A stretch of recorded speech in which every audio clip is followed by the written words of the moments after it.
샬롬 할렐루야. 빌립보서 2장 11절 모든 입으로 예수 그리스도를 주라 시인하여 하나님 아버지께 영광을 돌리게 하셨느니라.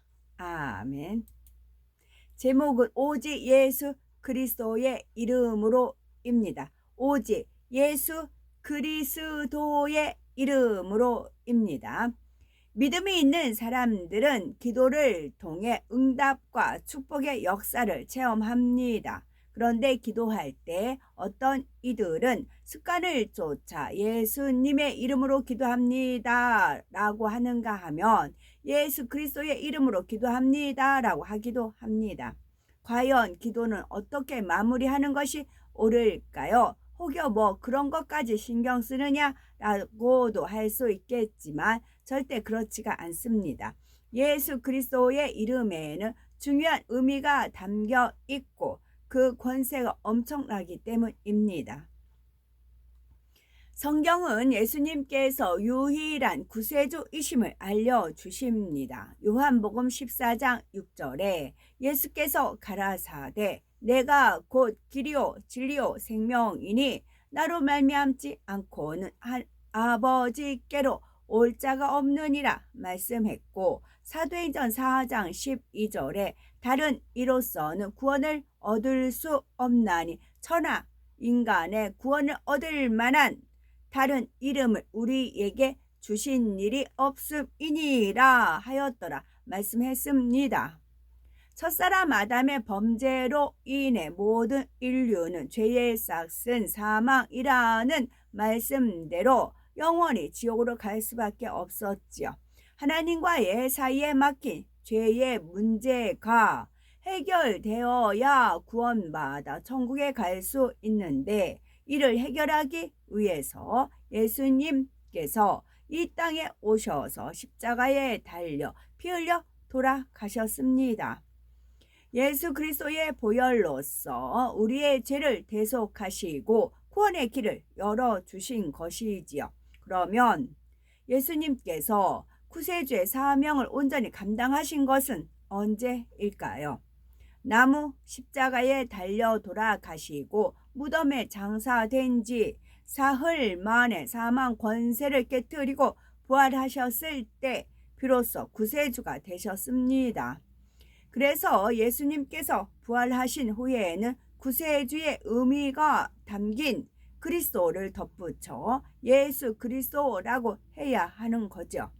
성경을 보면 이러한 영적인 의미를 알았던 예수님의 제자들과 사도들은 기도하거나 말씀을 전할 때 예수님이라 하지 않고 주 또는 그리스도를 덧붙인 것을 볼 수가 있습니다. 사도 바울의 경우는 예수 그리스도에 그치지 않고 더욱 강조하여 우리 주 예수 그리스도라는 표현을 즐겨 썼습니다. 에베소서 5장 20절을 보면 범사에 우리 주 예수 그리스도의 이름으로 항상 아버지 하나님께 감사하며 했고, 로마서 7장 25절은 우리 주 예수 그리스도로 말미암아 하나님께 감사하리로라 했지요. 갈라디아서 6장 14절에는 그러나 내게는 우리 주 예수 그리스도의 십자가 외에 결코 자랑할 것이 없으니 라고 했습니다. 이 외에도 성경 곳곳에 우리 주 예수 그리스도라는 표현이 많습니다. 우리 눈에 보이지는 않지만 영의 세계에서는 하나님께 속한 사람들과 원수마귀 사단 사이에 치열한 싸움이 벌어지고 있습니다. 원수마귀 사단은 어찌하든 믿음의 사람들이 범죄하도록 미혹하며 우는 사자같이 삼킬 자를 두루 찾고 있지요. 그래서 베드로전서 5장 8절에는 근신하라 깨어라 너희 대적 마귀가 우는 사자같이 두루 다니며 삼킬 자를 찾나니 말씀했습니다. 이러한 영적 전쟁에서 승리하려면 예수와 예수 그리스도라는 이름에 담긴 의미를 정확히 알아야 합니다. 또한 예수님의 이름으로 기도하는 것과 예수 그리스도의 이름으로 기도하는 것은 그 권세와 능력에 엄청난 차이가 있다는 사실도 깨우쳐야 합니다. 예수라는 이름은 구원의 섭리를 완성하기 전에 호칭이지만 예수 그리스도라는 호칭에는 우리를 구속하신 피의 의미와 함께 사망 권세를 깨뜨리고 부활하신 구세주로서의 의미가 담겨 있습니다. 그러니 예수 그리스도의 이름으로 기도할 때 원수 마귀 사단은 두려워 떨 수밖에 없고 사람의 힘으로는 불가능한 일이라고 해도 하나님의 능력으로 응답받을 수 있는 것입니다. 그런데 이러한 영적인 의미를 깨우치지 못하고 예수님의 이름으로 기도합니다 라고 고백하는 사람들이 많지요. 우리는 예수와 예수 그리스도의 차이점과 구원의 섭리를 정확히 깨달아 예수 그리스도의 이름으로 기도해야 합니다. 예수 그리스도를 영접하여 하나님의 자녀가 되는 권세를 얻은 것뿐만이 아니라 예수와 예수 그리스도의 차이를 바로 알아 능력 있는 신앙생활을 영위해야 되겠지요. 사도행전 3장 6절 이하를 보면 베드로가 나면서부터 안진뱅이 된 자를 나사렛 예수 그리스도의 이름으로 고쳐주는 것을 볼 수가 있습니다. 곧 은과 금은 내게 없거니와 내게 있는 것으로 네게 주노니 곧 나사렛 예수 그리스도의 이름으로 걸으라 하고 오른손을 잡아 일으키자 발과 발목이 곧 힘을 얻어 뛰고 걸으며 하나님을 찬미했지요. 사도행전 16장 18절에도 보면 사도 바울이 귀신 들린 사람을 향해 예수 그리스도의 이름으로 내가 네게 명하노니 그에게서 나오라 하니 귀신이 즉시 나오니라 했습니다. 이처럼 예수 그리스도의 이름으로 기도할 때 놀라운 역사가 나타난다는 사실입니다.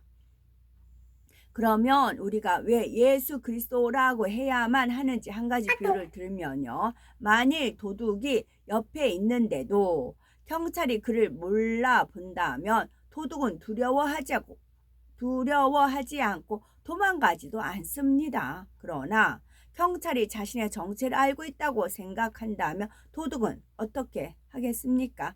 잡힐 것이 분명하니 경찰을 무서워하며 재빨리 도망치거나 숨어 버릴 것입니다. 원수마귀도 마찬가지입니다. 우리가 정확히 구원의 섭리를 알고 예수 그리스도의 이름으로 기도하는 것과 막연히 예수님 이름으로 기도합니다 라고 하는 것은 그 권세가 전혀 달라집니다. 자신의 의로는 불가능한 일도 구세주가 대신 예수 그리스도 안에서는 가능함을 믿고 믿음으로 기도하기에 담대하고 능력 있는 기도가 되지요. 우리가 기도로 악한 영을 물리칠 때도 예수 그리스도께서 이미 원수마귀 사단의 사망 권세를 깨뜨리셨음을 알고 승리하신 주님의 이름으로 명하면 원수마귀 사단이 두려워 떨며 물러갑니다.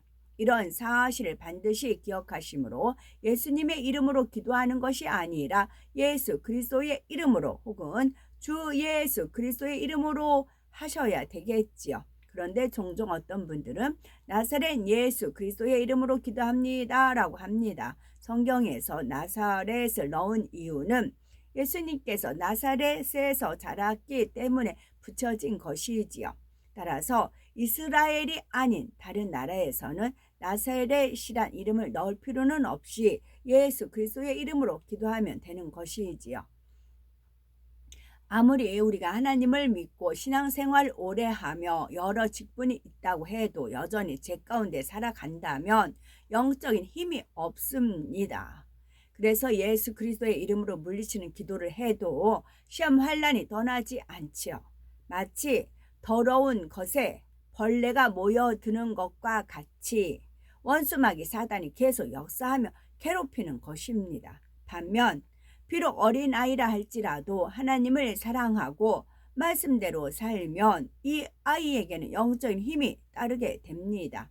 그 아이가 예수 그리스도의 이름으로 물리치면 원수 마귀가 순종하여 떠나지요. 누구든지 청령 진리 안에 살면서 거룩한 마음과 행실을 이룰 때에는 자기 삶에서 어둠이 물러갈 뿐만이 아니라 다른 사람을 위해 기도해 줄 때도 하나님의 역사가 나타납니다. 그러나 세상에서 아무리 인정받는 사람이라고 해도 예수 그리스도를 영접하지 않고 악을 버리지 않으면 영적인 권세가 따르지 않습니다.